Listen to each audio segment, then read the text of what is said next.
sharp analysis, and Ebuka Franklin and Chisom on the question wheel, driving the conversation. We bring you the most compelling discussions on governance, policies, and power plays. Stay informed, stay engaged, stay ahead. The Polity, every weekdays at 9:15 a.m. Exclusive on Udala 104.7 FM Onitsha.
Absolutely converged again right here on the Polity on Udala Radio 104.7 FM to make sense of happenings in and around Nigeria. Good morning to you and welcome. My name is Chisom Chinedu. Franklin Ebuka is here. Good morning, Franklin. Good morning, Chisom, and good morning to everybody. I'm listening to all this very morning, and I must say, of course, quite an interesting morning because it was an interesting weekend. Yes, interesting weekend, especially when it comes to policies of Anambra State, because we are coming from the place of politics of a DNA test, so politics of mouth debts, odor and body odor, so politics of $1 debt, billion naira debts, politics of commissioners being shoved and manhandled. It's called DACA. Well, when I saw that video, speaking about the video that trended over the weekend about an encounter the Anambra State Commissioner for Youth, Mr. Hamba, had with some officials of the DSS, according to what has emerged from interpretations and, of course, I'd say unconfirmed reports. They said he was trying to stop some persons from moving some gunshot victims. You remember the gunshot incident that happened a couple of days ago at Main Market? That some persons were trying to move some of the victims who were being treated in the hospital. And he tried to block the gate of the general hospital, and he was being shoved. I saw a particular man aiming at his head, like he was still from the back, aim for his head. And I asked myself, what manner of lawlessness is this? And one thing would always matter to me: the common man. If a commissioner in a state is treated like that, what is the fate of the common man, especially when these political players and actors are the persons involved? But Franklin, when you saw that video, what was your interpretation of everything? I mean, did you hear a different side, a different story from what we all heard? I have read the two sides of the story. I'm talking about the side of the government of the state, and then the side of the person being accused. And the person being accused is the campaign team of the YPP candidate. I'm talking about support Chukwuma. So I have read reports coming from the two sides. Now, there is a common denominator. The common denominators are one. There was an attempt by support Chukwuma to move victims from the gun or the shootings to another hospital. According to them, they said that the families of the victims wanted the YPP candidate to move the victims to another hospital for better treatment. And it was in the attempt to do that, he was asked to go and get an ambulance that he's going to use to convey them to the next hospital. And by the time they returned, the entrance to the hospital had been blocked with a vehicle. That's a Siena Toyota vehicle marked with 1U2 scales. And according to the report, the person who gave that very order was the Commissioner for Youth and Sports in Anambra State, Commissioner for Youth in Anambra State. And in that very incident we now watched, he was being forced to go and move the vehicle so that they will be able to have access. Now, where I now want to drive to, because I can establish that the two sides agreed that there was beating, and two sides agreed that somebody blocked the road to deny the people, to deny the other side the entrance, or moving the victims of the shooting at Main Market. But what worries me is that I have watched Anambra politics for some time, and I don't think that we have had it this very way. Yes, Anambra politics is known to be one whereby people, people can say all manner of things using their mouth, but it doesn't generate, it doesn't get to the point of having this physical or having this physical assault. But this time around, we are seeing that kind of incident that happened here in Onitsha. Now, people are saying that what the commissioner did was to, he tried to prove his loyalty to the government of the state. We know how this is happening in the country, whereby once it's an election time and anything happens, every candidate in the opposition will try to use it to score political point. Perhaps Paul Chukwuma wanted to use that situation to see he can get sympathy. And then the commissioner now felt that, oh, this is my own domain. If you come to my own domain and do this, it could be a slight on my face. So I have to go there and show loyalty to the governor of the state. And perhaps that could be the reason why he did what he did. But I must tell you that no side of these very parties, I can say that was correct with what they did. With what they did, they were not correct in any way. Two wrongs would never make it right. The commissioner didn't have. I didn't see the reason why he should just go there and use a vehicle to block the entrance to the hospital. If they wanted the hospital to deny those people access to the victims, they can simply make a call and say, okay, see this. They have a back channel of doing these things. Use the back channel and do that. Play your politics through the back channel. Then just go in there and use a vehicle to block it. And what even got me, what is that? The vehicle used is a marked vehicle. Had it been that you use an unmarked vehicle, people would now be speculating who has the vehicle. But you use a vehicle well labeled. What they did was that they went to cover the number plate of that very vehicle. So what we saw in that very video, for me, it's an absurd. And a state like Anambra State should not be talking about this kind of thing. When we are in an election year, we should be talking about the content of the manifesto, substance, what these guys could be able to do. But you're talking about somebody smell the smell, in get body order, somebody is owing 1 billion. Somebody no get certificate, or somebody needs to do a DNA for her children. These kind of things. It gets me worried that at the end of the day, we might be subsumed in inanities, whether the substance will remain untreated. Okay, we are not alone in the studio. Dr. Tony Olisa Mbeki is here with us. Good morning, Tony. And of course, after I would want to ask you something, a perspective I'd like to see if you see or if you sense in all of this. When all of these political shenanigans come up, some persons analyze it as being an intentional diversion from the substance of the matter, taking away the meats and leaving the bones for people to scramble over, because at the end of the day, people seem to be excited at the wrong things. Is that what may possibly be happening here? I think, thank you so much, but let me first and foremost say good morning to the Nigerians, wherever you're listening to us from. Good morning. The good people of Southeast, good morning. In the Anambra, good morning. The good people of Onitsha, Donido, wherever you are, it's always a pleasure. And we also say good morning to God Almighty, the maker of heaven and earth. If not for the life He has given to all of us, we wouldn't be here saying all these things we are saying. You are welcome. It's always a pleasure.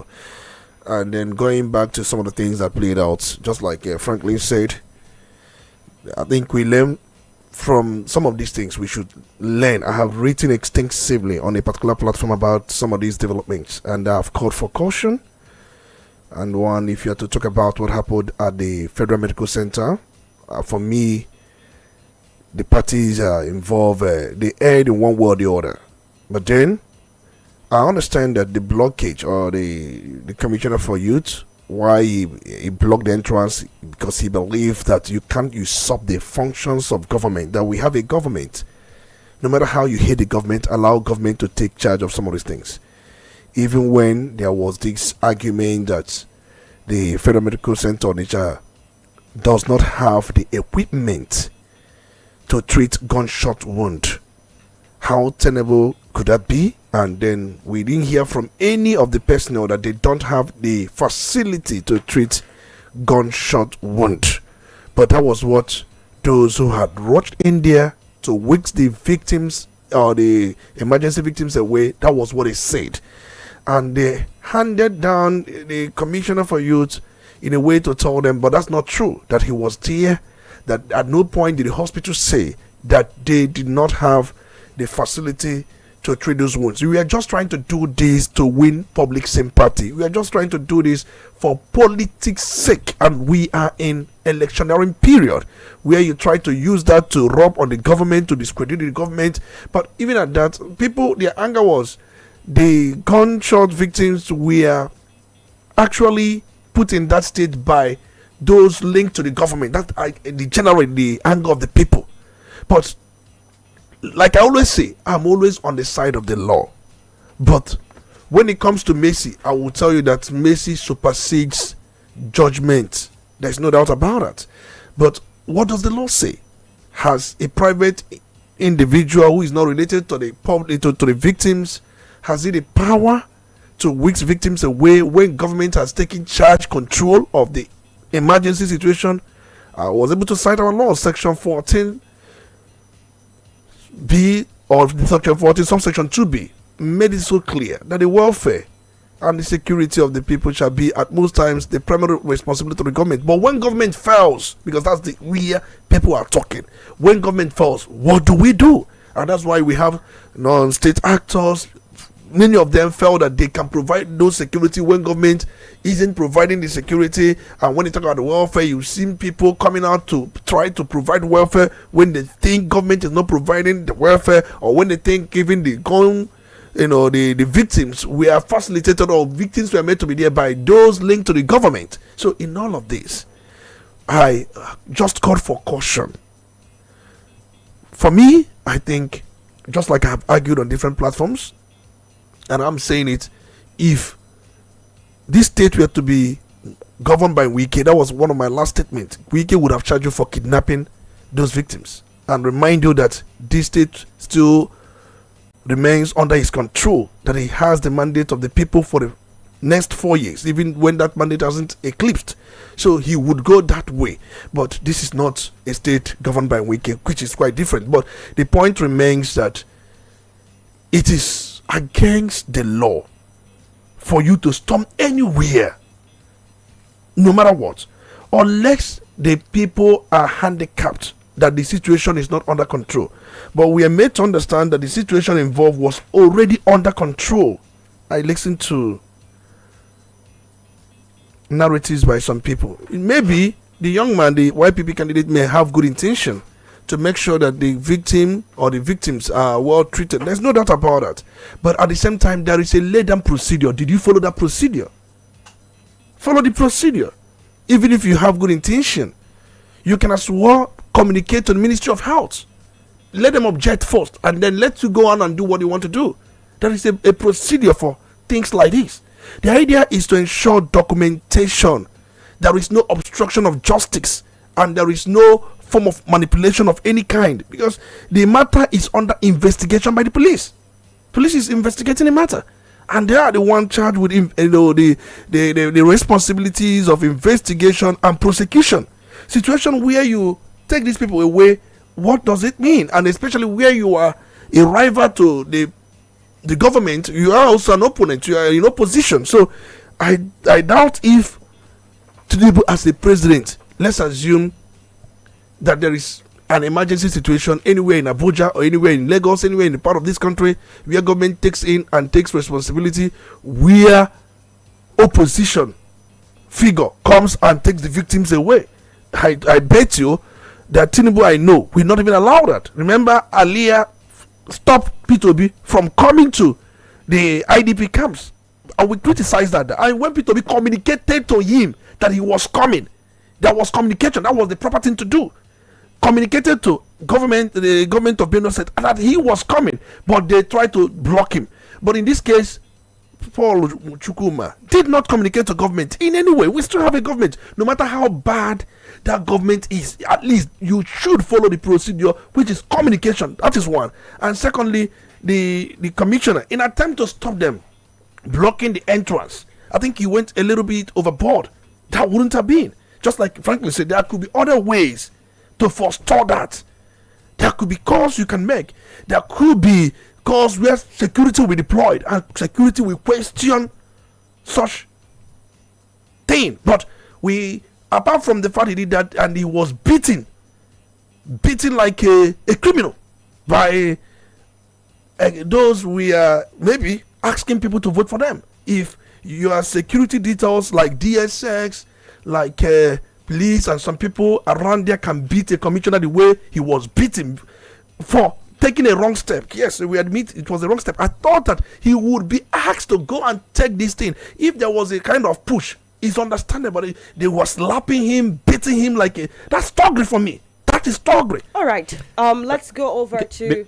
Sorry, before the papers. Totally. Just for us to address more what you said. You said the YPP candidate should have sought clearance from the state government, and I'm trying to understand the practicability of that, knowing the kind of terrain where we're on. And now, if you're going to look at the laws, for instance, I think in Nigeria we have this thing we call victims of gunshot wounds Act of 2017, which mandates hospitals to begin treatment of gunshot victims. Why they are doing that, they can now report to police for police report. Now, if you look at other enabling laws or look at the guidelines, that victim of gunshot is a person who can make a decision whether he or she wants to be treated in hospital or to be moved to another hospital. Okay. But if the person cannot do that, it could be the relative to the victim. So if the case we had at that Federal Medical Center, the FMC Onitsha, if the case we had there was that the relatives of the victims wanted the YPP candidate to take their people to another hospital for what they might think is a better treatment.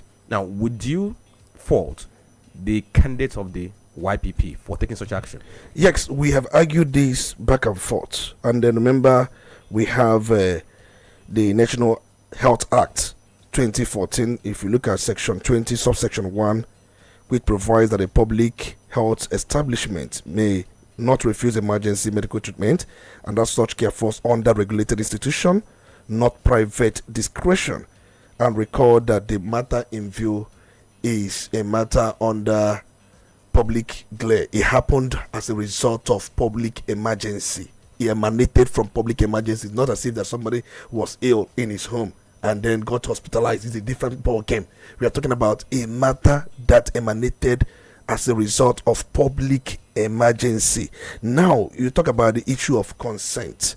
It's important. Remember, government can withdraw your consent on the altar of public safety and public good. Hope you're aware. We saw what happened during the COVID, where people were restricted, people were, stopped from doing or accessing certain medications they would have loved to. It's a case where government felt that public safety comes first. And in everything government does, what comes first is public safety. But in emergencies, where the patient is unconscious, incapacitated, or unable to give consent, just like you pointed out earlier on, doctors are legally and ethically permitted to provide immediate treatment to save life.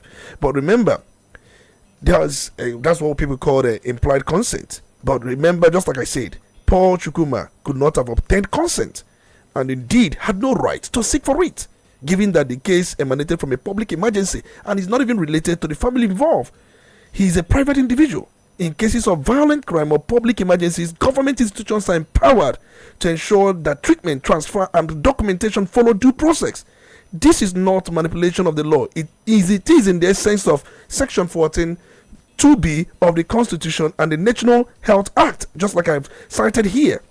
If private individuals are allowed to whisk victims away under the guise of better care, it creates room for interference with evidence, cover-ups, or obstruction of justice. I think to round off this conversation, I think I see reasons with the angle of a case still being investigated by the police. These people are living witnesses, exactly. All right, and interfering would amount to a obstruction of justice. Yes, that's what it means. It's under investigation. I mean, that's a simple. That's the angle I'm coming from.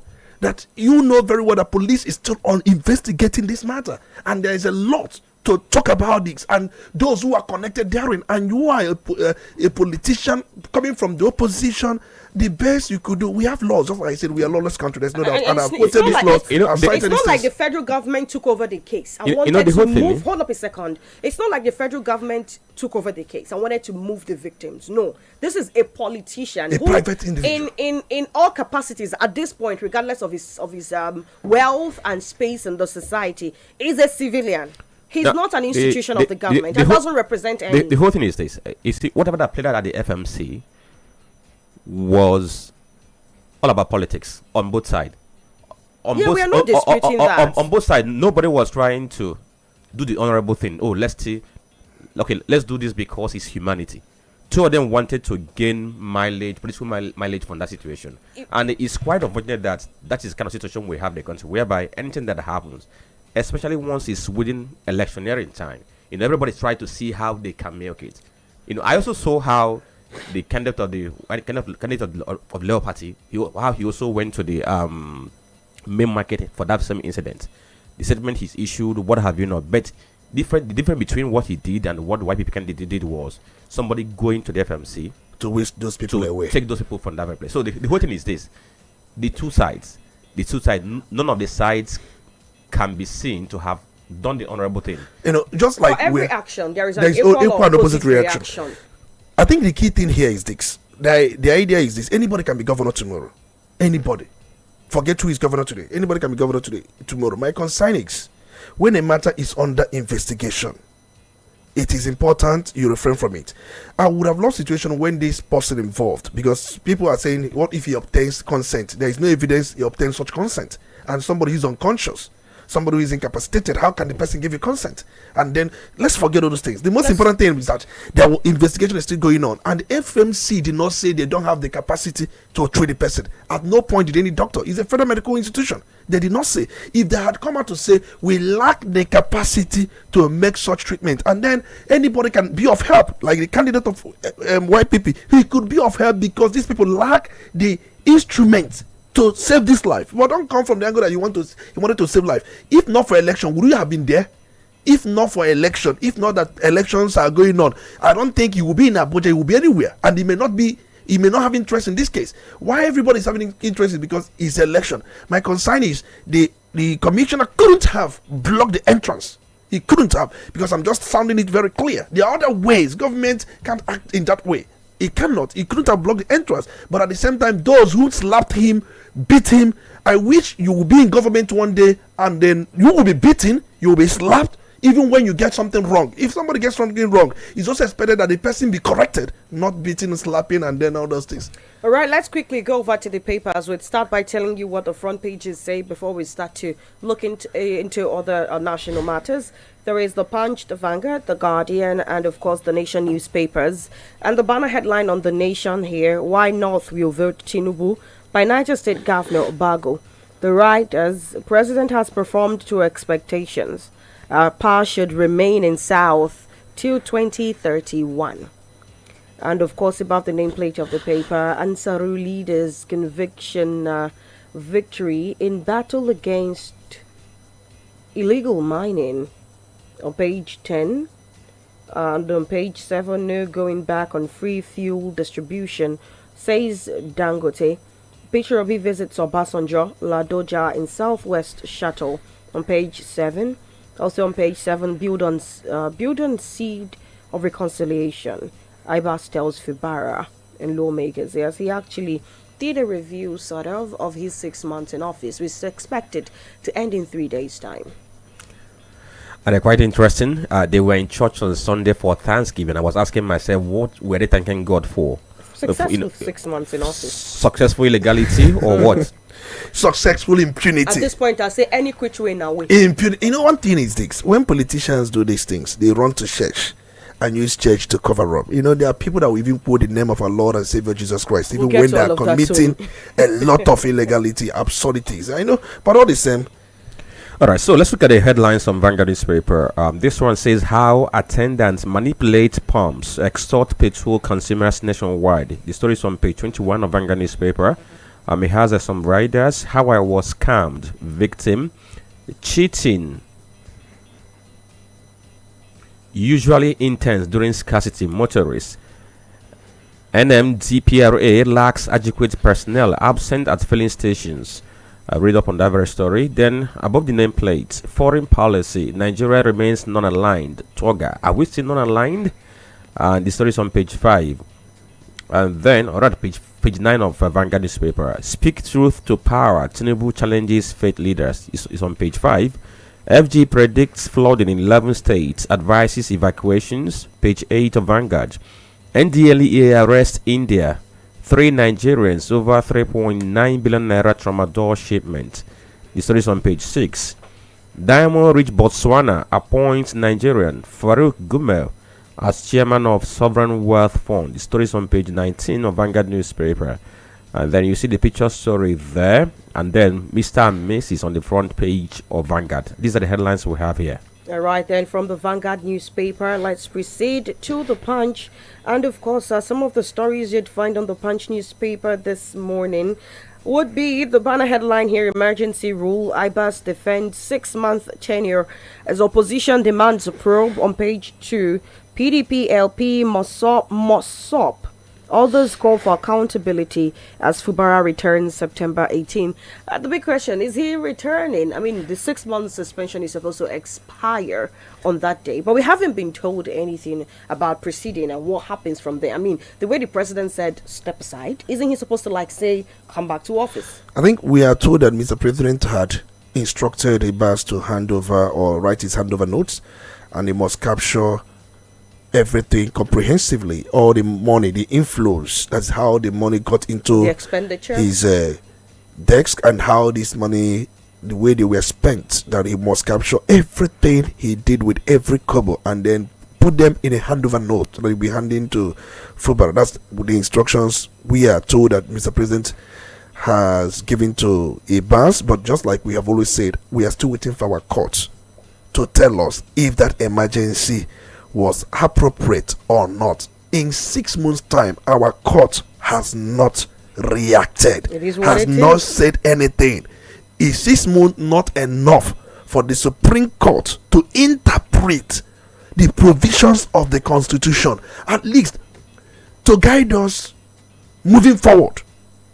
Is 6 months not enough? Right. And we saw how Supreme Court interpreted when Buhari had wanted to remove money from circulation and all that. You know how quick they were. They came in there to stop the then CBN governor and say that this and they made, but it was a case where some state governments went to Supreme Court direct. Tell us, what does the law say about emergency rule? The court has not answered in 6 months' time. Okay, there's another writer on that story. Wike Fubara Shan transition Thanksgiving service. States pledge quality education as schools resume today on page 6. Lagos top 6-story building construction after Punch report on page 6 as well. On page 3, Ogun urges residents to relocate over flood threat. And ENEC Catholic bishops clash over 2023 poll credibility. On page 3, Kano 6 transfer from DSS to National Hospital. On page 3, crude earnings fall by 3.18 trillion naira amid output surge. On page 26, or I'm trying to figure out the exact page. Yeah, on page 29 and on page 7, Dangote deploys 1,000 trucks. Eichmann rallies marketers. Those are the stories on the Punch. All right, so over to get a newspaper, we have the banner headline says, back to school, parents struggle with steep tuition hike as schools wrestle rising OPX. Punish politicians in the early election campaign, Sarah tells INEC. The story is on page 7. Then, Akpabio urges Nigerians to tarry, says Tinubu's reforms will bear fruit. The story on page 5. And maybe one of the fruits is that anywhere you see food, go and eat. Dapman warns against divisive narratives in downstream sector. The story is on page 5. INEC others taxed on credible polls to avert protest. The story is on page 5 of Garden newspaper. Shekarau's PDP chairmanship, ADA's prospect on settle ADC coalition. It's on page 29 of the Garden newspaper. Expert divided over Fubara's return as emergency rule expires Thursday. The story is on page 6 of Guardian newspaper. 11 states may experience heavy rain this week, FG warns. Page 27 of Guardian newspaper. Arebo Shola condemns APC's economic policies. Check page 27. And the final headline here says, Don blames poor nutrition policy execution for 45% charge morbidity. That's the last headline we have on the Guardian newspaper this morning. All right, then. And from there, we are going to proceed to having the conversation proper. And of course, I think what we do right now is to establish what happened on Sunday. Speaking about that interdenominational Thanksgiving service that was had in Port Harcourt ahead of Governor Siminalayi Fubara's return to power. In his statement, Abbas urged political stakeholders to lay down their differences, emphasizing that the progress and prosperity of rivers must take precedence over personal and party interests. However, Fubara wasn't there, Wike wasn't there, and of course some other notable people. I don't know if they were invited and they didn't just come. But also, reevaluating what the last 6 months have been like, in August 30 precisely, they had a local government election in that state under a government that by all standards has been adjudged illegal. And so I'm curious to find out, Tony, what do you expect in the coming days, especially as I like to think that Ibas should know ahead of time that this is the end of the road for him to start organizing that Thanksgiving. Do you think that Fubara, upon his return, might want to overhaul things, especially with that local government structure? It is, what I call it, the modus operandi that the state governor or the state government at the executive level somehow operates with some sort of I don't want it to sound like the rubber stamp nature where they project their own people upon local governments, but that synergy, there's supposed to be a synergy. And with these people elected behind Fubara, do you think there is still going to be a synergy in execution in that state? I think if you look at the whole thing, just like you are trying to just pin out, Fubara, the sole administrator came out and told us that the assignment is fulfilled. He said it in many ways, that he has fulfilled the mandate of Mr. President in River State. And when we tried as much as we can to find out what the mandates are or what the mandate could be, as he mentioned, it happened that it was all about installing the local government chairman. And in any election, if you have the grassroots, you are geared towards winning election. Elections are won at the grassroots level, and these local government chairmen, they play a lot of role, especially in mobilization, coordination, and election plan. And it had been the problem between Wike and Fubara. Who controls the grassroots? Who takes charge?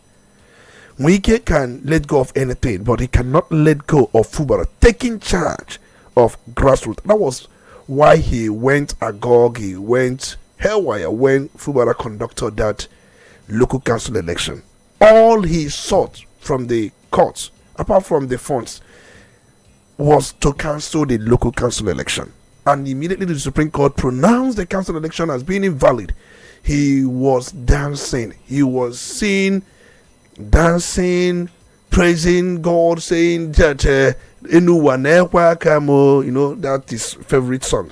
But in all of this, he must have told Mr. President, for you to win the 2027 general election in River State, you must have the control of the council chairman and their members. Leaving Fubara to take hold of this, it means that it's as good as leaving the votes in the hands of the opposition.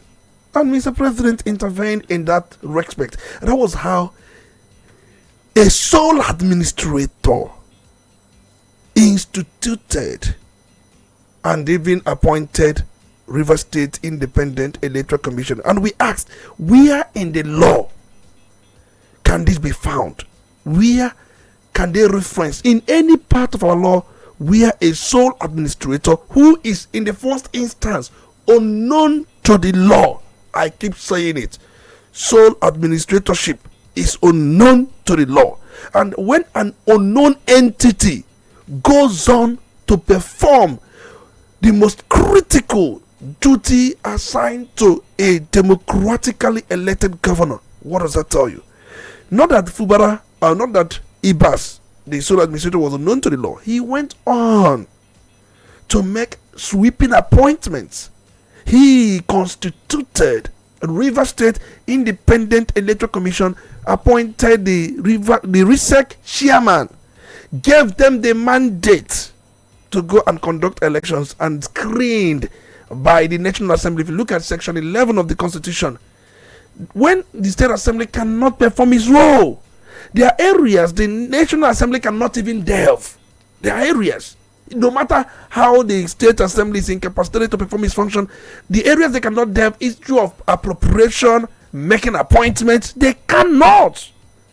But they went there to screen those people appointed by the sole administrator, and they took charge and conduct this election. And today we have so many litigations stopping the election, but the court, all the courts they approach, told them one thing or the other. One told them, you have to show cause why we should stop this election and serve these people. In fact, adjourned after the election date. Two of the courts adjourned after the election, and these were people who had come to court to see how they can stop the election from taking place. But the court fixed hearing after the election dates. So it tells you that no court made any pronouncement to stop the election, and now, but they can still nullify the election, just like I said in one of my analysis. But the point remains, we are texting our courts, we are texting our judiciary. We've seen one, we've seen two, we've seen three. The first has to do with suspending a democratically elected governor. We want to ask the judiciary, is it possible under our law? That is one. Second, appointing a sole administrator. First has to do with suspension. Second has to do with appointing a sole administrator. We are asking the judiciary, the Supreme Court, where in our laws that allows the president to appoint sole administrator. That's the second. The third is where the National Assembly and the sole administrator appointed chairman of, not appointed the chairman of the River State Independent Electoral Commission to conduct election. Now, number third question, is that tenable in the law? And the fourth is, even when people had gone to court to stop the election, some courts fixed the hearing after the election proper. So, and then would this election allow to stand under our laws? These are questions before different courts, before the judiciary. And judiciary, just like I always say, that democracy is deepened, that democracy is strong, that democracy is everything, that even those who were elected are doing well or they're held accountable to their acts, and is a function of how strong your judiciary is. The investment is coming into your country in the areas of foreign direct investment, foreign direct portfolio, some of these things is a function of how strong your judiciary is. UX was liberated by the judiciary. And some of these things we are seeing, not that they have not happened in the United States of America, not that they have not happened in some Western countries. Their judiciaries at all time came out to liberate those people. Most of them were tyrannical. Many of them had wanted to be totalitarian, but judiciary put them where they should be, and that is why they have a safe, vibrant country that they dream of. Judiciary made it so. So our judiciary, they have come under a lot of scrutiny. A lot of text and questions are before them. We believe they will give us the answers. All right, then, fingers crossed. We're looking forward to Thursday, the 18th day of September 2025. Let's see what happens. Let's see what would emerge from Fubara's, I'd say, interpretations of some of the things that have been done behind him, how he manages things going forward, and most importantly, what is going to become of the seat of the governor of Rivers State come the next election. And of course, the speculations that he may have to go to another political party. Yeah, word on the street has been that he would need to do that if he wants to still be in that office, of course, when the next election comes. But we are going to leave Rivers State now and go to a more generic matter here. The Vanguard has a major story, which is on how attendants manipulate pumps, extort petrol buyers, and of course, this happens nationwide. And I'm not also going to pretend like this is the first time a report like this is emerging, Tony. However, I am curious to find out why they keep doing this and why there have not been regulations to stop things like this. For instance, the victim said he was billed 22,000 instead of 20,000 naira, and some motorists have also alleged that this cheating becomes really high when petrol is scarce or difficult to come by. And also, some of the things that have been noticed, I'd say the ones I have also heard, as the fact that sometimes they intentionally put less. This is not even about manipulating the pump now to, you know what I mean by manipulating the pump, so much so that maybe dispensation stops before it should. Some of them also manage to, there's a way I heard they do it, put less and then later they will take it out together and sell and stuff like that. Some other times you go to pay with your card and you realize that they're punching digits more than they should have, and it's something that happens all over the country. And I am wondering why regulators have not clamped down on things like this. You mentioned one of the ways the pump attendants, we didn't call them pump attendants, we call them the fuel stations, because the pump attendant couldn't have done that without the knowledge of fuel stations. Interesting. So we are not going to just blame the pump attendants as if they're doing this for their personal reasons. They are doing it for the station, they are doing it for the fuel stations. I think there are many ways they do that. We know the most popular amongst some of these ways is the one that has to do with under dispensing, and we also know very well that they try to alter their meter reading, the matrix, they alter it. So sometimes, but the ones people may not even know, the other ones, I think the one that has to do with injecting air into the hose. Sometimes they allow air to get into their hose. The hose is that very pipe they use to dispense petrol in your vehicle or in any container you may come up with. And then most times, sometimes air may be reading. You may think that the petrol, the product itself is the one reading, but air is reading. And when they dispense air, there is a way they dispense air, it will be reading. You'll think something is going in there. Sometimes I try as much as possible to hold the hose. I try to hold it and see the natural vibration, because the vibration of the hose tells you whether it's actual fuel or air.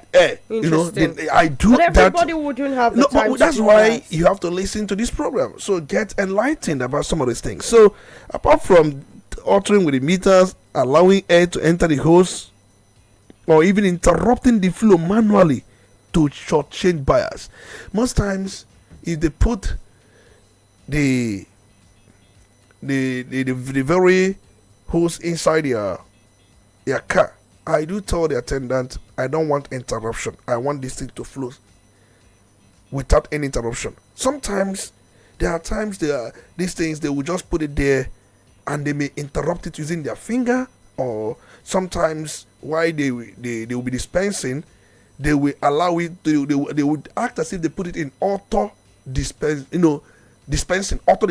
So they try to stay around and allow it. The thing will stop on its own.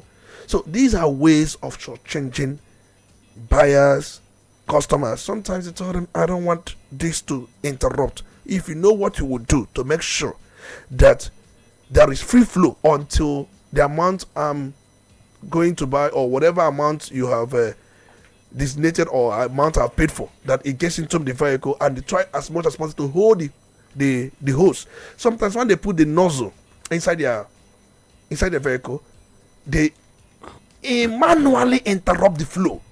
It's a way of shortchanging you, the buyer. So you have to be very careful. So these are many ways they try to manipulate the dispensing of the product, and many of them get away with it. And you asked important question. We have a regulator that should be Looking at some of these things, we have the Nigerian Midstream and Downstream Petroleum Regulatory Authority, the NMDPRA. But how many times do you see them?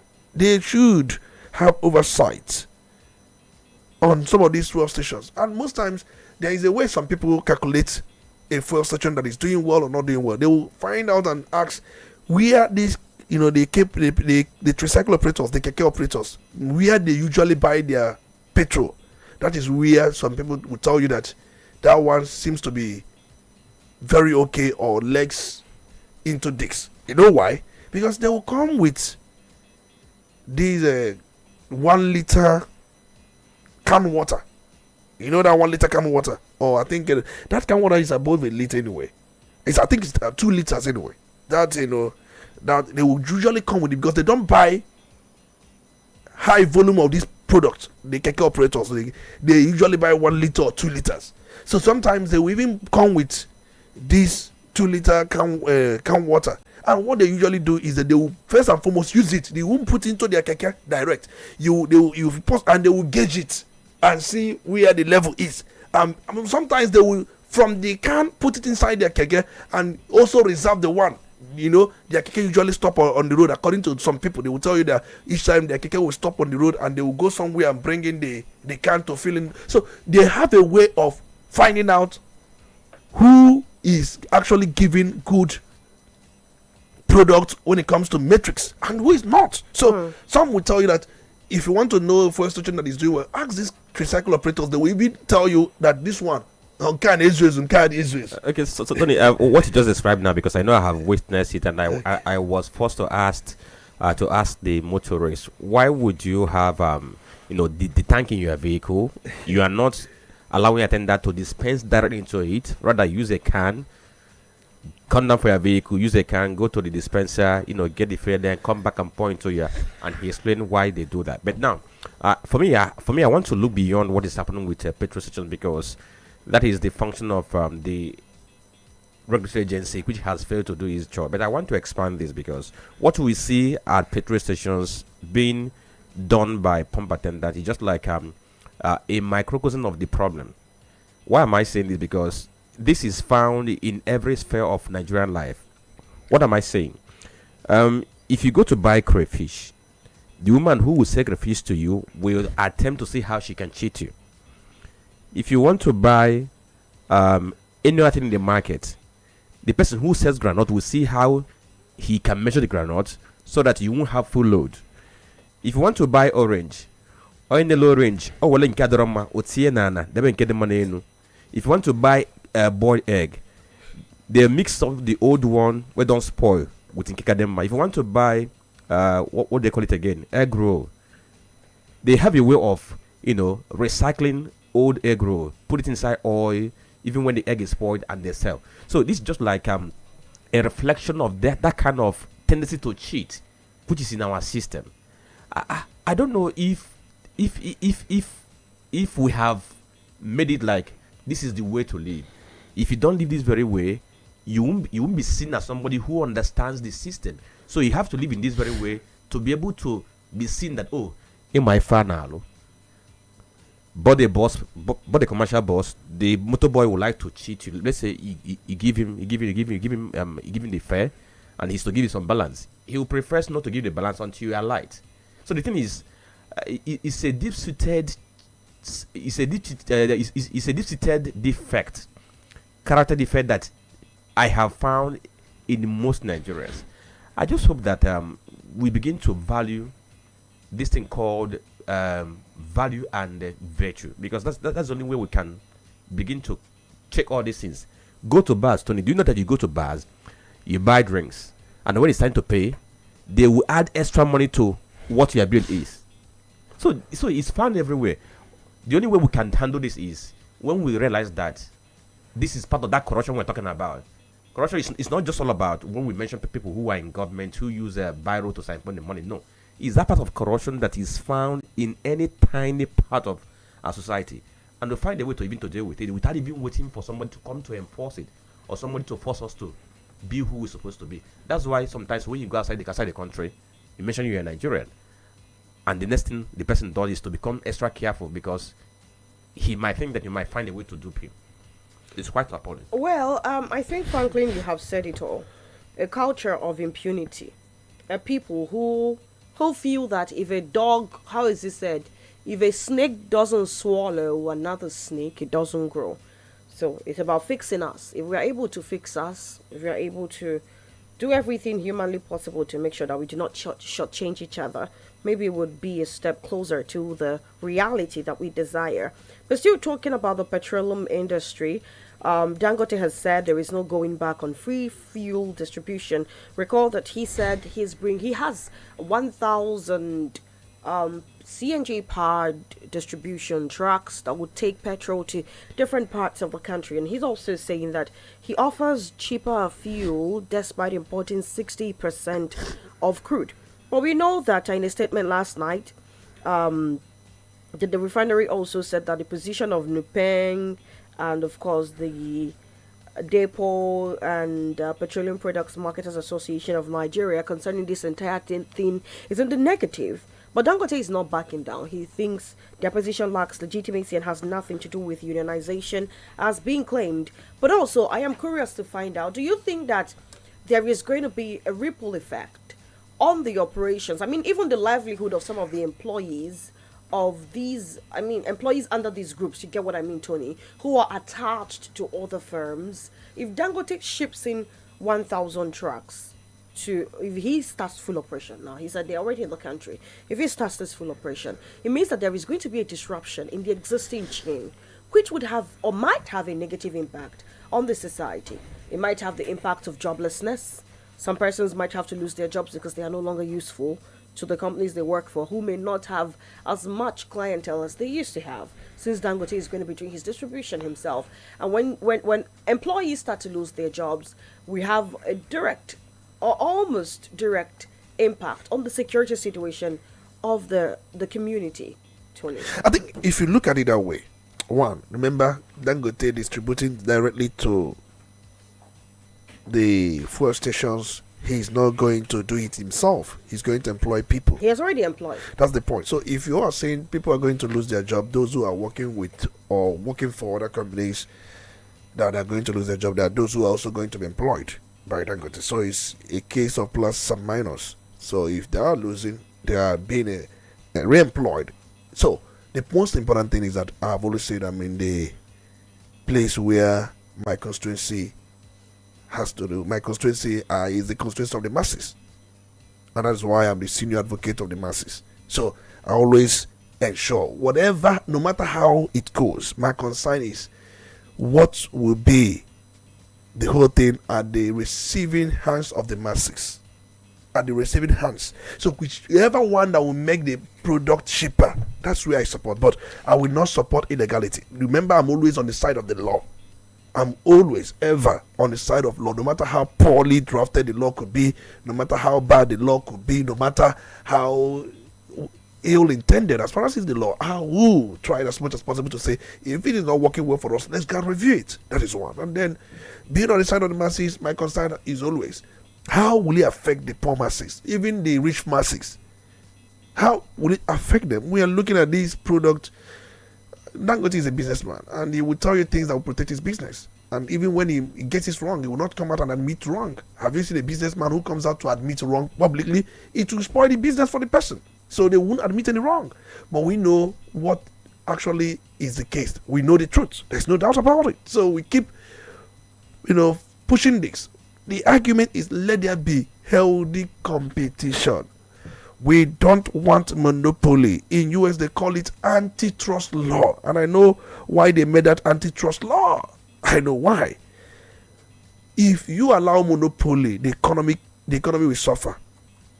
The economy will definitely suffer. So, and situation where the few privileged will take charge. And they will do this without any form of leniency, because the system has given them such illegal mandate, and they will go on and then do whatever they believe that is doable. So my concern will be, we must do everything possible to bring competition in everything. Allow, if one man does one thing, in our power sector, we have monopoly. People cannot make decisions. People cannot make choices. I'm stuck with a particular disco because that's the way the system puts it.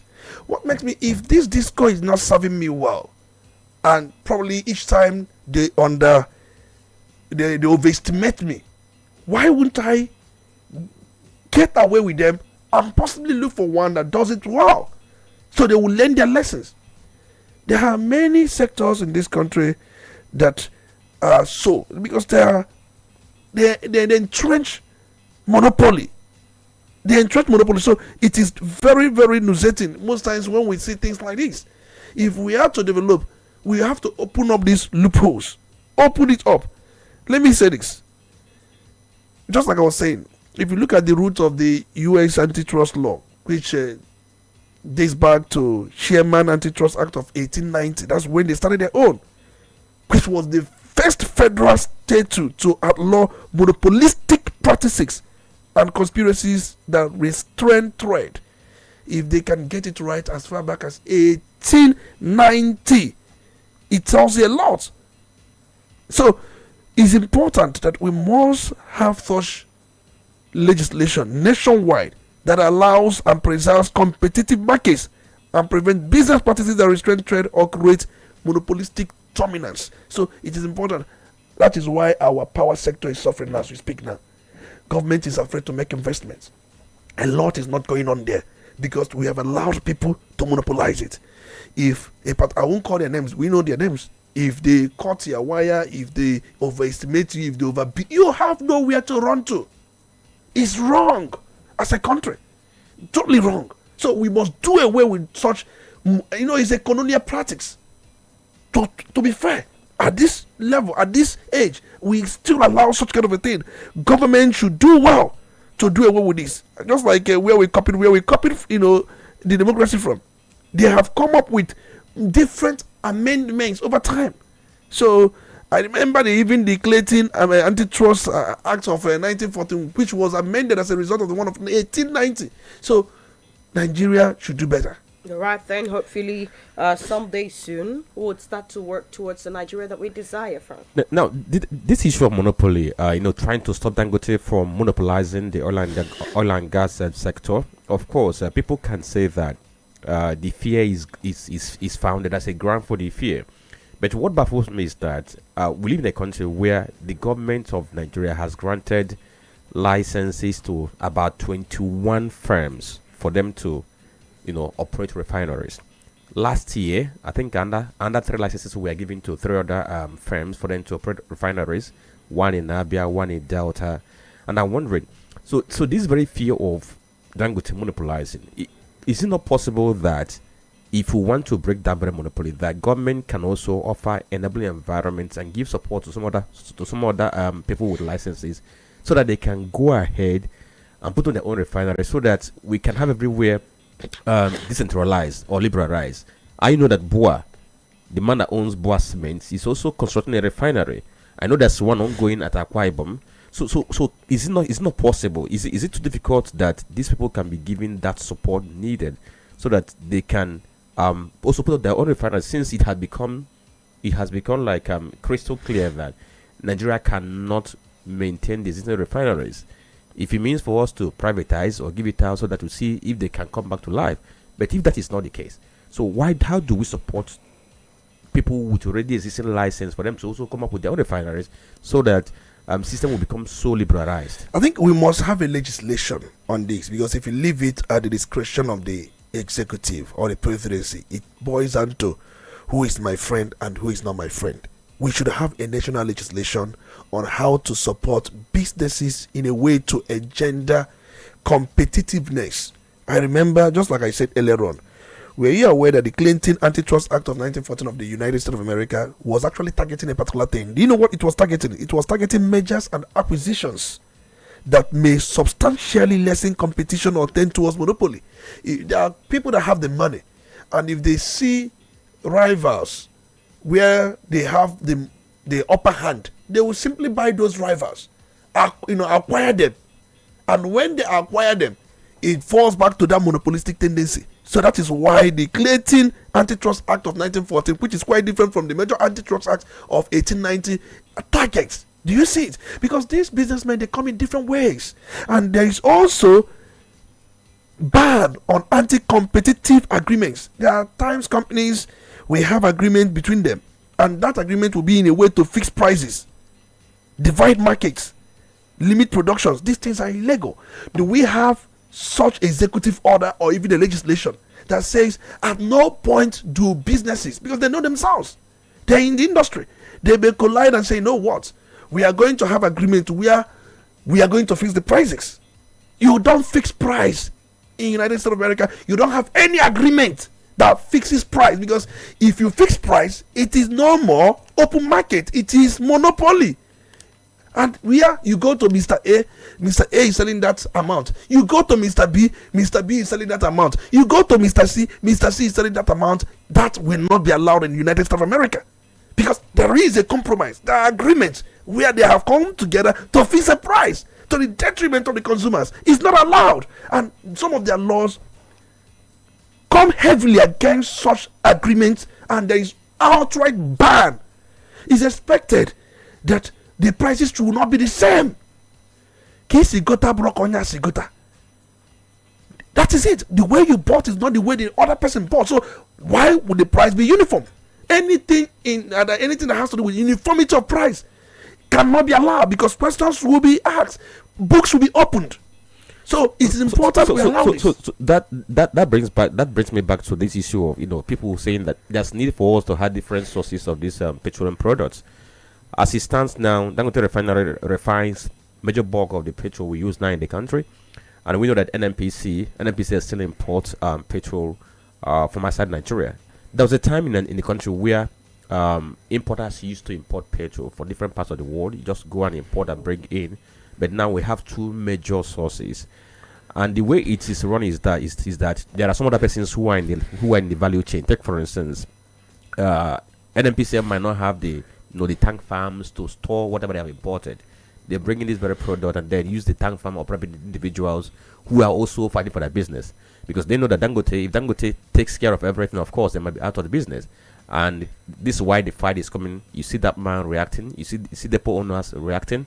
Now, there's one part of this whole thing that Dangote has raised, which I want us to look at. Dangote Refinery is saying that the increase in the price of per cubic meter of CNG is part of the war against him commencing this very direct distribution. He's saying that NIPCO, which happens to be the major supplier of this, has joined this very war, that they decided to increase the price of per cubic meter so that they will be able to frustrate this nationwide distribution to end users by Dangote Refinery. Do you think they have a point, or perhaps Dangote just trying to clutch to any straw in this very fight?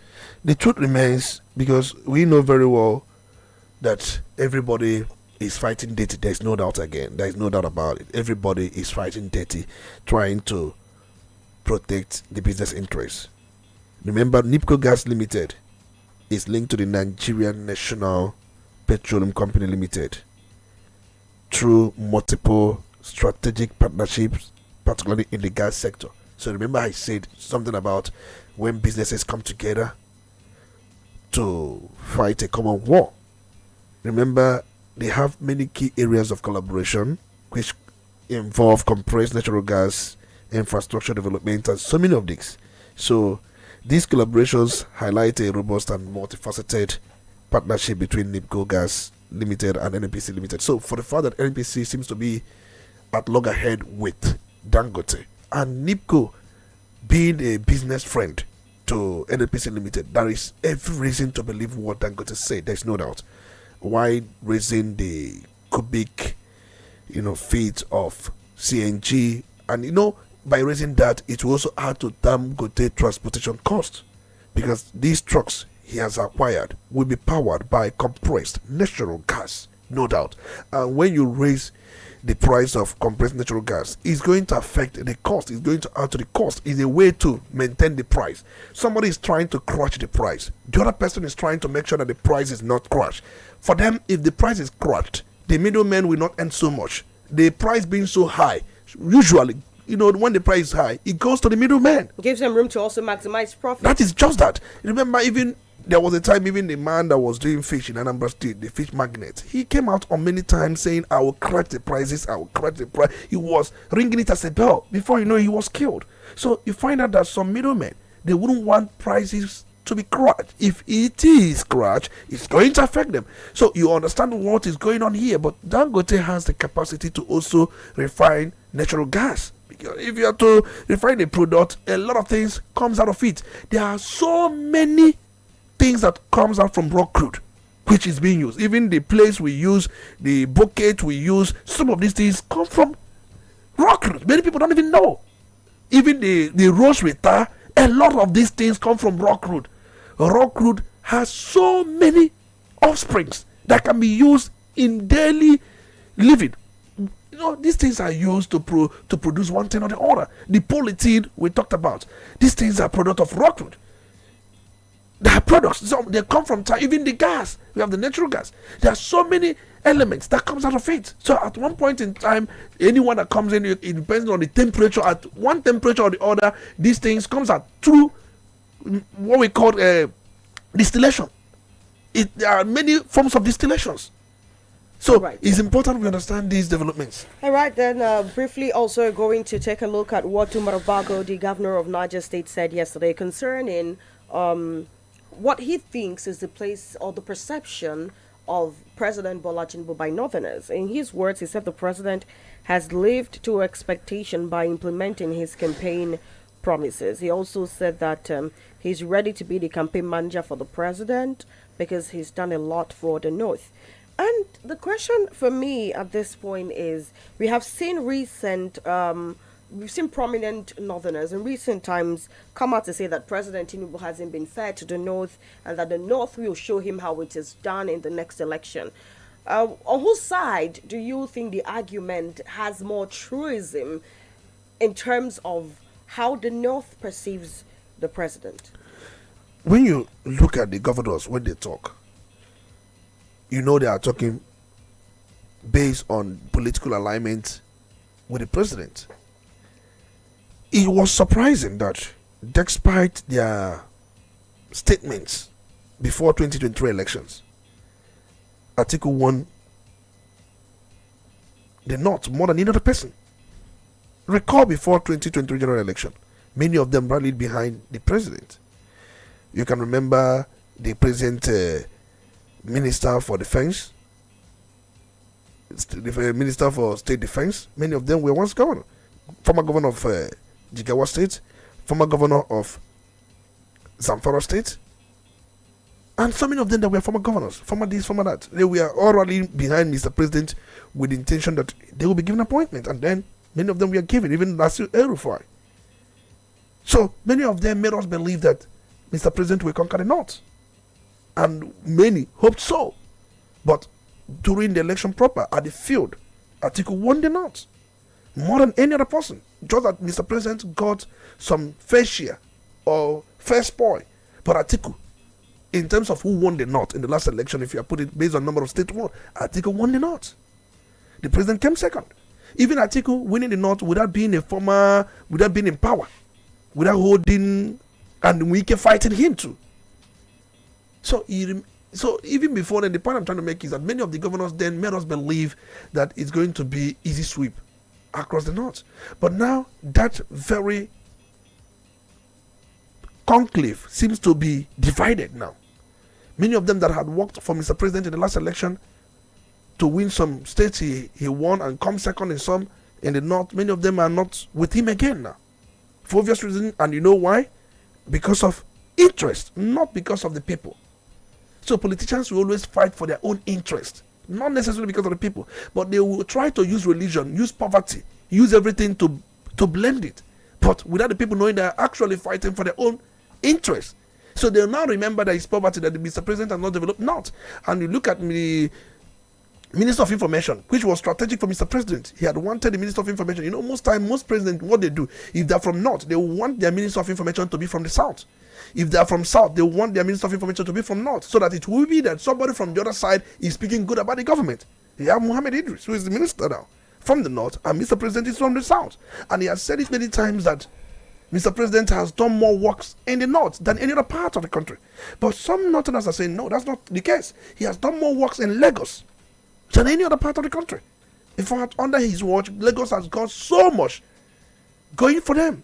Look at the apart from the Blue Sea, another sea, the roads around there. They look at the Third Mainland Bridge. Do you know how much the government spent in that bridge? Look at the super highway, Badagry, and so many. I can go on and count so many of them. Telling you where Mr. President is actually doing work is in Lagos. Not much work in the north, but we've seen where Mr. President trying to set up one of the biggest abattoir in the entire West Africa in some parts of the north. So, and then the concessions he has given some governors and the monies he had through the policies made sure that these monies increase so that the governors can perform more work. And he has challenged his ministers from the north, go and propagate this gospel. Go and do evangelism amongst the people. Go and tell your people what this government has done. And that's why you see many of them moving from one region to the other, moving from one state to the other in a way of evangelism, trying to tell the stories of the government as against opposition, telling the stories of government. So you can understand from the fact that, yes, depending on how you look at it, you wouldn't say he hasn't done anything in the north. He has done something in the north, but the north is still stricken with poverty. And many of them are seeing I want to use one Hausa language to express what they are facing in the north. Before now, remember the price of commodities have gone up. And with inflation, though things are gradually coming down now, but many of them were ripped apart. They were ripped apart. And many of them cannot even afford quite a lot of things. These people, if you go there, you will see poverty. If you go to some part of the north, if you go to some part of Jigawa, Kebbi, Yobe, Gombe, you will see what poverty is all about. In fact, you won't believe that those parts of the country, they are part of Nigeria as a country. And many of them, they rely so much on agriculture, some of them cannot even access their farmers as a result of insecurity. So you see why those ungoverned spaces become so easy for bandits, terrorists to take over, and then also form their own parallel government and keep doing what they're doing. It's very, very disturbing. So why, if whether the north seems to have shifted their ground when it comes to politics, is left to be seen. But don't mind what politicians are saying. Somebody like Bago, the governor of Niger State. Okay, so Tony, Bago said that the North is going to vote for the president because he has lived up to expectation by implementing his campaign promises. And the Bago is not the very first governor who is going to toe this very line. In fact, if you take your time to look at speeches that were made by governors of different states in recent times, if 20 governors had made statements in respect to 2027 presidential election, we can say that 15 or 16 had spoken in his favor, saying that he's going to return. Aside the likes of Bala Mohammed, who is trying to see how they can revive PDP, other governors have spoken in his favor. Take, for instance, the governor of Akwa Ibom State, who was even praising Mr. President when he was in PDP, how much more now that he has moved to the APC. You go to Delta State, even cross over to the southeast, go to the south, the story is the same. And one wonders why these governors are actually singing the praises of Mr. President. Is it that Mr. President is actually delivering, and the governors have seen what the president is doing, but the masses are not seeing that, or they are not feeling that? Is it because the governors are getting more money from the FAC because subsidy was removed, and they are getting more money now to do their project? And on the other hand, too, despite the fact that Supreme Court ruled on the autonomy of local government, they are still getting money for local government, and they're using for whatever they want to do. That whatever they want to do, without anybody questioning them, or anybody even trying to see if they are going to withhold such allocation until they have good local government election. And then, on the other hand, too, can we also say that the governors might be afraid of losing out if they go all out to be not to be in the good books of the Mr. President, because they know him as a political master who can be brutal when he wants to take any state? If you look around, just like you were able to reel out this current statement coming from, it depends on who the statement is coming from. Yes, just like I said before now, why governors are singing Hosanna for Mr. President. Why? One is because he has ensured that money that comes to them through federal allocation has increased. And governors, they like smiling when allocation is on the rise. They don't joke with it. If the allocation increases, their security vote also increases. It makes it more easier for them to truncate around the world, for those of them that are corrupt to even more have more funds to buy properties anywhere in the world. So I recall there was a statement credited to the Speaker of the House of Representatives, Tajuddin Abbas, but then they have come out to correct it when he shouted over the borrowing of Mr. President in one of the events. And I'm aware that Catholic bishops, they are holding a conference in somewhere Ikotekmene as we speak now. I saw the address read by Ababio, who doubles as the chairman of I think the first or second plenary of that very conference. And I also saw the address of the chairman, the president of the Catholic Bishop Conference in Nigeria, the Bishop of Owerri Archdiocese, Lucius Iwejuru Ugoji. And there was a place I think he talked about, and then it really touched me, talking about the National Assembly members to look at who becomes members of INEC, appointing INEC officials. There is a lot of questions. That when, it's one of the things I've always said here. And he cited Western countries and said, you go out there, you see how these things are operated there. And you come back here, where a president makes appointment on who officiates his own game, his own match. That's the way I put it anyway. That's not the way he puts it, but he reflected on that. And he also reflected on electoral reforms, saying that many of them are not talking about it. What happens to electronic collection, electronic transmission? We don't hear about this. But that's by the way, I know. But why these governors are saying what they're saying is also important to know that many of them, they're on the side of Mr. President. There's no doubt. And I must say this. There's no president in the history of Nigeria that has got the kind of support President Bola Ahmed Tinubu has got from governors. There's no president. He's the only president that has got almost, when it comes to ranking, the highest support from elected governors. Well, like the question you asked earlier, Tony, it is about the reason for this support. Fair or real commendations? That's the rhetoric out there. I do not expect an He has come out in both. If you don't cooperate, he was once a governor. All right. He knows Mr. President knew what he suffered under President Olusegun Obasanjo, so he's ready to admit it out. He has done so in the case of River State emergency. That's why so many of the governors, many of them some are afraid of him, some are his comrades, some are his friends, and he has made it possible for them to have more allocations. But if go over there in the north, many of them are not having such such arrangements. They are not taking it to mean anything. They are still talking about marginalization in appointments and projects. We saw Sunday Dare coming out to say Mr. President even appointed more northerners than the south, and we saw the disparities and we criticized them there. So even the insecurity, they had thought that the insecurity will lessen under his watch, but it seems to be taking another shape. Oh, well, we know the role that politics plays in insecurity, especially in the Nigerian situation. But we need to attend to some commercials. When we come back, we open up the phone lines. And, of course, the court is set to decide on the plea made by Kanu's lawyers concerning his health condition. They are hoping that by the end of today, the court decides if he's going to be moved out of the DSS facility to a medical facility. But, of course, for some commercials now, we take a break. Do stay.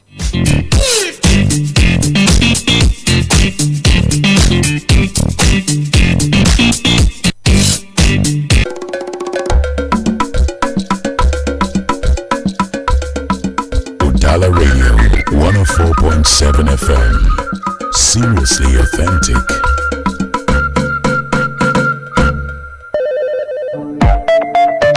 Udala Radio 104.7 FM. Seriously authentic. Your quality bread, Wendy's bread, for your family breakfast. Wendy's bread, Opa chicken de dosialo. Wendy's bread, Mama Papa they like Wendy's bread, that chicken and do. Wendy's bread, even children they like Wendy's bread, Wendy's bread, Wendy's bread, get it better tasty, we go sweet your belly. Wendy's bread, Wendy's your body.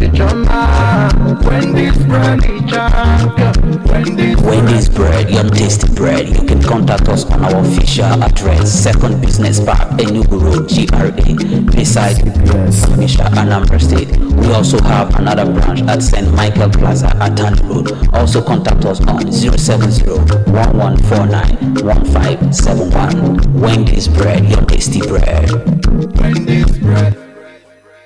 My people, I present to you the most preferred governorship candidate for Anambra State, John Chuma Nwosu of the African Democratic Congress, ADC.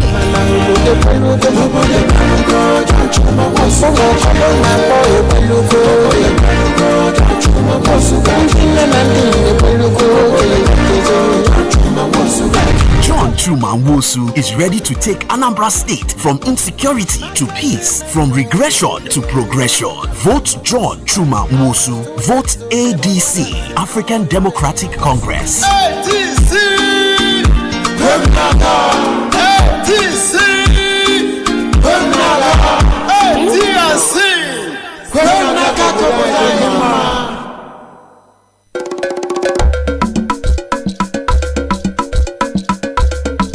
Udala Radio 104.7 FM.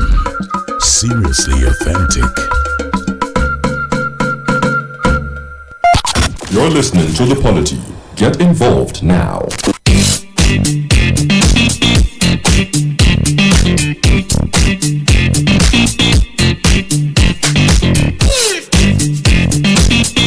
Absolutely, the time you've been waiting for is here. Get involved. Put a call across to 0803-221-6973, 0803-827-6694. 2 minutes straight to the point. Just not waste time on pleasantries. And please be as objective as possible and as clear as possible in communicating your perspective. Good morning. Hello? Yes, good morning. Good morning, my lady. Good morning. Good morning, Dr. Tony Olisa Mbeki. You're welcome. Franklin, my friend. How are you doing? I'm welcome. good this morning. I'm reaching you from Udala, Delta State. Odaze is my name.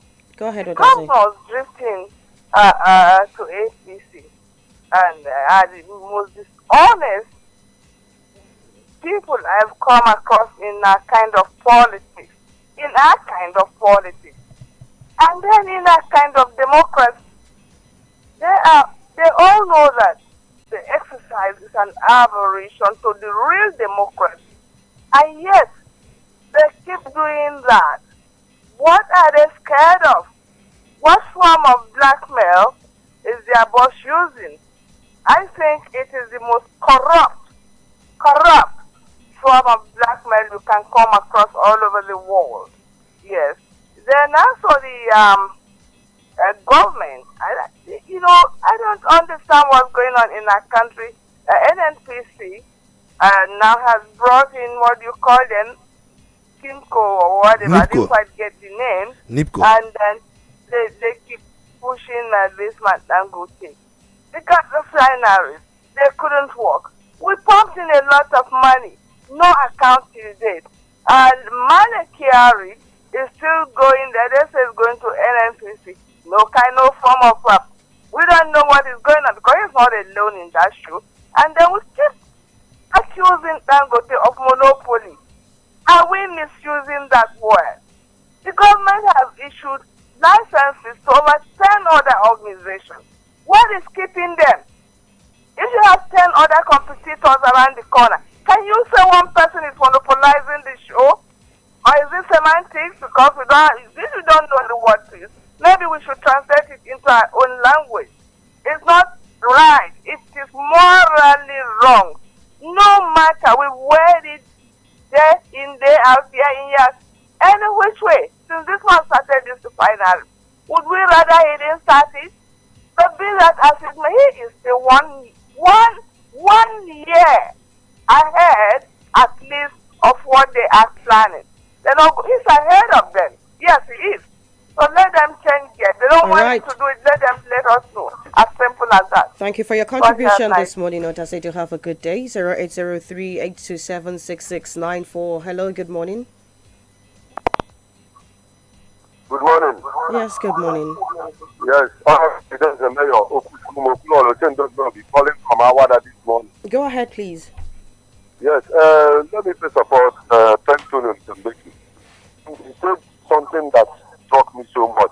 When he said that everything about politics of our country is about interest. That the people that are in the governance of this country don't want to know about the people they know. And that is pure easy. He just finished everything where he said that. The problem we have in this country is that put everything, even in the family, even until we realize that everything we don't do for our sake. We do for the benefit of others. And that was the reason why Christ came and died on the cross, so that we will be free. But this time around, people are using church to cover up. Like the administrator, he has gone to church now to celebrate. What is he celebrating? Like somebody said, what is he celebrating? So what I'm trying to say in the end is this. Even what happened at the general hospital is personal interest. Until we put our personal interest apart, all these governors that you see now, like Olisa Mbeki said, that people has gathered more community from the governors, it is personal interest. Until we put ourselves, selfishness, until we put it aside, I'm telling you, Nigeria cannot get it right. American people, all these countries that you see that are going forward and doing fine, they put their self-interest second or third even. So I want to advise you, now we are about to go to the polling unit. First of all, know that the interest of the general masses is priority. Not when they give us as the piano, the 5,000 in the polling unit, we just vote. Thank you and God bless you. Right then, have a very good day. Let's hear what you have to say. Hello, good morning. Yes, good morning. You're on. Hello. I'm sorry, I have to let you go. Good morning. Good morning to you, Chisom. Good morning. Olisa Mbeki, I greet you. You're welcome. Franklin, I greet you too as well. Voice of wisdom, Masaba. Go ahead, please. Okay. Let me talk about River State, the solar administrator coming out to give Thanksgiving. It sounds so funny, that a man whose mission or who's staying in office has been seen by all Nigerians as illegal. It's coming out to give Thanksgiving. And just like you guys have said, the court is saying nothing about it. The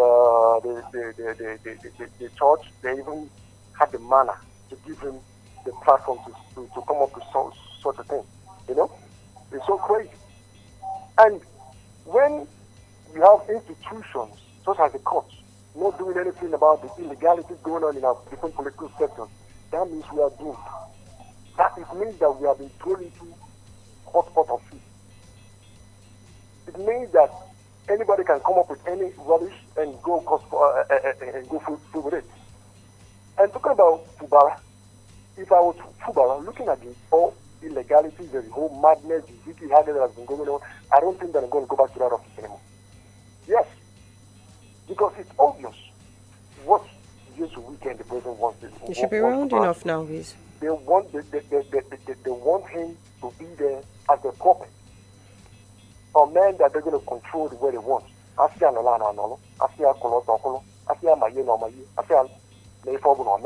kind of man they want. Not a governor. They don't want to give the people of River State a governor. They don't want to give the people of River State a leader. They want to give the people of River State a puppet that they're going to be controlling, that they're going to be in charge of, which is madness to me. So if I was Fubara, I wouldn't go back there. I would preserve my dignity. All right then. Because the man is nothing without his dignity. All right, your point has been noted. 0803-221-6973. And also reminding you that we are live on Facebook at Udala Radio 104.7. Drop your comment right there. Good morning. Yes. Wonderful morning to you. Good morning. Honorable Olisa Mbeki, Ebuka Franklin. Honorable Dick, and I'm calling you from Onitsha. Go ahead, Honorable. Let me just go straight to the point. I think there's some wicked Udala and all the Buhaha. I will suggest to Fubara to actually, when he comes back into power, think outside the box on what to do. But I would suggest to him, the best thing for him to do is to hand over to the deputy and resign. The deputy can continue the fight, because they struck the deal with Fubara, not the deputy. So if he can rule for some months, let's say 6 months, thereabout, making it up, he can now resign and he be recognized as the former governor and hand over to the deputy, and also make an agreement with the deputy to continue the fight. Because if he just bows down this way, he has disappointed millions of Nigerians that show their support with him. And I'm also looking at the pastor in the church that this Thanksgiving was given. You know, this is why people say that the church is a scam, which the church is not a scam. How could you, under a democratic setting, you witness all that was playing out? A man was elected as a governor, and you witnessed everything. All you could do is to come there. What kind of Thanksgiving? No, let's be realistic here. Is this a Thanksgiving? Or you're mocking Nigerians? God cannot be part of this. So I will beg that pastor to go for, repentance. That pastor must have to come out and publicly, ask for forgiveness from Nigerians. They don't do that in the body of Christ, and the Christian association of Nigeria are keeping quiet. This thing can continue. But some administrations just go berserk. It's unbelievable. So what I'm trying to say is that, just like I've advised Barra, 6 months is okay for him, he should resign, hand over to the deputy, and the deputy can continue. Make a solid agreement with some traditional rulers that are like-minded and Nigerians that are like-minded with the deputy. Let the deputy continue the fight. Thank you so much. All right, then. Thank you for your contribution. Let's hear you. Good morning. Good morning, Somi. Good morning. And the Olisa Mbeki is Frank. You're welcome. My name is Mario Ebuka from Onitsha. Go ahead, Mario. Okay. Honestly, it's a laughable one. In as much as I've never heard from Fubara himself whether he is interested, but the way he's keeping quiet, it seems that he's interested. What a shameful something. You are no longer in control of anything in your own state that you are governing. Even a councillor can even insult you. Whenever maybe you are trying to direct the councillor, he can tell you to go to hell, and you do nothing. So if I were Fubara, I will not even try stepping in. Because stepping in that place, he returned to automatically Madam Fubara. That governor Fubara will no longer exist. He's only Madam Fubara. Whatever he is told to do, that is what he will do.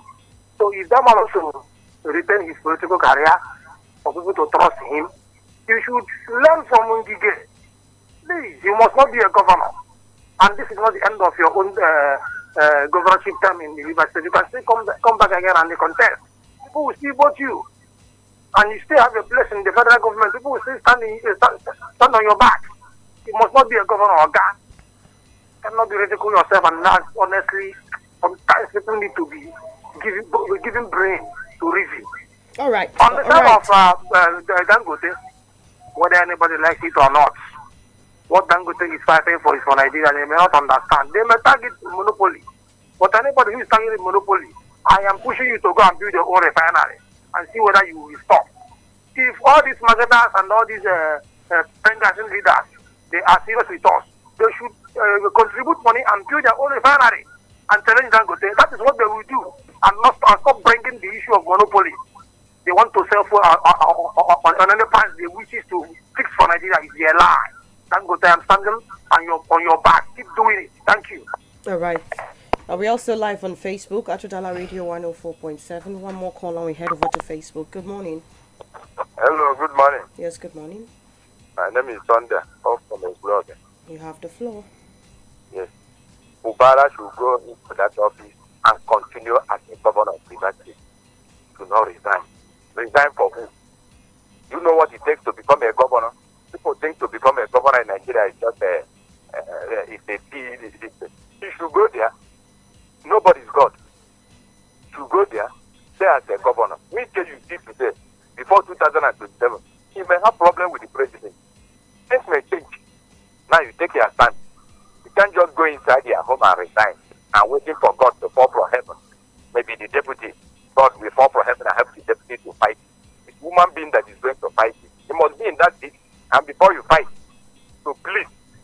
never resign. Now, when we are talking of all these well people that is cheating, 99% of Nigeria's petrol stations are doing that. But my concern is that what people say there, every Nigeria, 95% of Nigeria want to cheat in anywhere they are. And we are waiting for angels to come from heaven and become our leader. Leaders will come among us. Most of us who are doing this, are training our children, and they are learning, and they are in their university.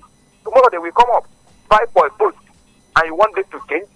We must start from grassroots, begin change in our endeavors, in our businesses, in our offices, where we do mechanics, where we do organizer. We begin to do the right thing, so that our children that is going to be leader of tomorrow will learn from us, and when they go to that office, they change. But when they learn all these things down here, they get to office. So we take it as a system, and become a system. So please, we need to change ourselves that and get the leader we want. Because the leader come among us doesn't come from heaven. Thank you. All right. Thank you for your contribution. Let's head over to Facebook now. Okay, so for our Facebook page, Dr. Mrs. Molebara from Owerri says, I weep for my fatherland, Nigeria, a country whose problem at a point was not money, but how to spend it. We embarked on plans, hosted global arts and sports, sponsored fight against apartheid, and became the fountain from which thirsty and hungry nations fed. Today is different. Who wants to bask in the sunshine of past glories when those we babysat are now asking us to meet up? Is this the land of our dream, or is something better promised us? Is this an eclipse of history? What has tomorrow in stock for our tomorrow's children and children in the womb of time? Every day it's stinking news in this country, and she's asking, where do we go from here? Then Obia Wikech Christopher says he posted from Abatan Sube. Ever wondered why people are happy about the beating of the commissioner? It was the same way state government agencies have been treating people, and they will play deaf ears on it. What goes around comes around. Both parties try to play politics with the incident, and one got the upper hand. Bazalugu says the River State Sole Administrator's claim of restoring democracy exposes how weak institutions allow presidential directives to override local governments. True democracy requires strong National Assembly oversight, judicial review, independent electoral bodies, and empowered councils. Until institutions, not individuals, drive governance, grassroots democracy in Nigeria will remain fragile. Or he posted from Onitsha. Okay. And Izuchukwu or Izuchi Nwawuze, thank you for watching from Asaba. Mbechi Obi from Ihiala says, please, I want to talk about what happened between Anambra State Youth Commissioner and the YPP candidate, and he says it's very shameful. The two are to be blamed. And then also Francis Namane watching from Amagun Zeningu State. Okay, thank you for being there. Uchenna Anowai, also thank you for following. John Umbe says, can we know how many states in Nigeria that are called Fulani states? I'm sure it may not be more than 12 states. So why should the Fulani with minority votes from a few core states hold Nigeria to ransom? Okay, the problem is that the states in the north central are either ignorant or sure. Okay. Then Joko Amechi says he's watching from Musube. Okay, so thank you for watching. These are the comments we have on our Facebook page. All right, Tony, let's round off today's conversation by reacting to some of those. You know, people with their diverse opinion, that is democracy, that is beauty of democracy. Just like I always say, most times two wrongs can never make it right. We must learn for us to forge ahead. For us to be where we are, we need to make some amends to be where we want to be tomorrow. Just like somebody said, that leaders must come amongst us. And we have said it many times, in that little business you are doing, in that very little office you are, in that thing you are doing, most Nigerians will always want to cut corners, should change the next person to maximize profits. Is everywhere. And I have talked about issue of fake products, and they will call it, these days there are some appliances, gadgets, phones you will see. Naturally, these phones will cost as high as 1.something million. You will see the phone selling at about 200,000, and you ask question, why is this phone that has a market price of 1.2 million selling at 200,000? They will tell you it's Dubai version. Which one is Dubai version? This is what people call refurbishing. You refurbish something and package it, and it's not in any way close to that thing with different parts and all that. And then people are so this. I question a seller, why are you doing this? He said that people sometimes will come with money that they know cannot afford a particular product they will be disturbing about. We are going to give them the one their money can afford, even when you know you are deceiving them. So that is what the country is all about. Even the institutions that should ensure that anything sold in this country should be of high quality. Drugs these days, you don't know where to get them. You'll be afraid if this is that. What are the institutions paid with taxpayers' money? What are they doing? We are heading for doom, and we are at the crossroad, and things like this will not be allowed to continue. And where we are calling on government to do their own, the ones we are doing, what about it? Have we done something about it? It's about you. I mean, the change you desire starts with you. Thank you, Tony, for being a part of today's Polity show. And Franklin, what will be your last take? So if I should throw the line of Tony, I just want to drop a statement. Tony, have you heard about Aki? Have you heard about Aki? If you go into Imafe, Aki. That is what? Aki Baba. I've heard about Aki. Aki means fake appliances. Exactly. There are some televisions, there are some products, there are some refrigerators, there are some freezers that they call it Aki. Aki means refurbish something that is not near to the original, and they will sell it in form of original. And these things are common everywhere. On your body. I am tired. Go home. I mean, how exactly do we keep calling on the government for a change that can easily start with us? Surely the government did not import the